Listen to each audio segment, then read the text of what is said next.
आओ बैठो। कम। ऋषभ, मैं फिर कभी किसी और दिन आ जाऊंगा। फिर कभी किसी और दिन क्यों? अभी क्यों नहीं? कहो तो मैं चली जाऊं। नहीं, मेरे आने की वजह से अगर तुम्हें जाना पड़े तो मैं दोबारा चौकट पर नहीं आ पाऊंगा। कम ऑन यू गाइस, तुम्हें कहीं जाने की कोई जरूरत नहीं। और आप साहब, आप जो कुछ भी मुझसे कहने आए वो बिना सुने मैं आपको कहीं जाने नहीं दूंगा, इसलिए आइए और पधारिए। कम। ऋषभ, मैं जो कहने आया था दरअसल मैं तुमसे अकेले कहने आया था। कम ऑन एकनाथ भाई, तुम मुझसे जो कुछ भी कहने आए हो, मेरी राय यह है कि मेधा के सामने कह दो। मेधा को तुम्हें समझने में आसानी हो जाएगी। दरअसल मैं तुमसे माफी मांगने आया था।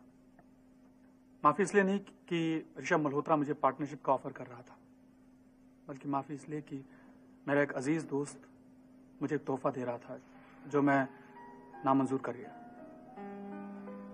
ऋषभ, मैं वो तोहफा लेने लायक नहीं हूं, क्योंकि मैं अपने आप को उस लायक नहीं समझता, मैं वो काम नहीं कर पाऊंगा।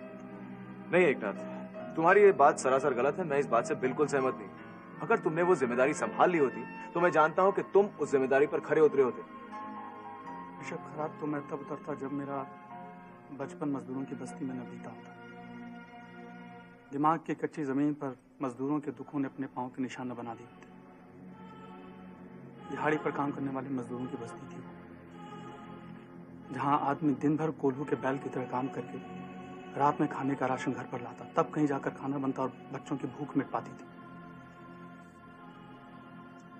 जब 15 अगस्त के आसपास के दिनों में आसमान में पतंगे लहराया करती थी, तब मेरी बस्ती के बच्चे पॉलीथीन के बैग्स धागे में बांधकर हवा में लहराया करते थे और 15 अगस्त मनाते थे।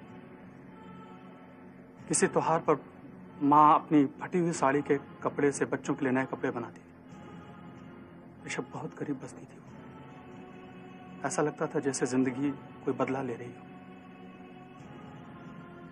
हो सकता है वैसी बस्ती आज कहीं न हो, लेकिन अगर मेरे दिलो दिमाग को खोद कर देखा जाए तो उसमें वो दफन मिलेगी।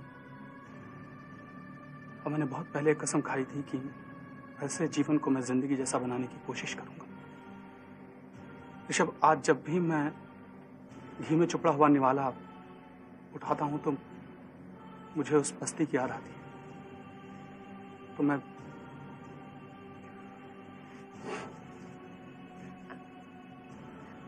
सॉरी एकनाथ, मैं आज तुम्हें जान पाई। आज समझा मैंने तुम्हें। आज तक मैं जो तुम्हें बदलने की कोशिश कर रही थी, जो गुनाह कर रही थी, उसके लिए मैं हाथ जोड़कर माफी मांगती हूँ। मेधा, तुम रूबी को संभालो, उसे तुम्हारी बहुत सख्त जरूरत है।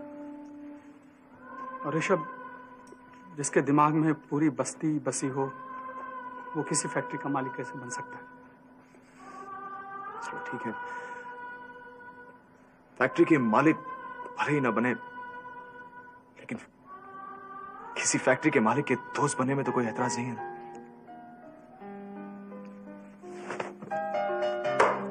ऑल द बेस्ट यार।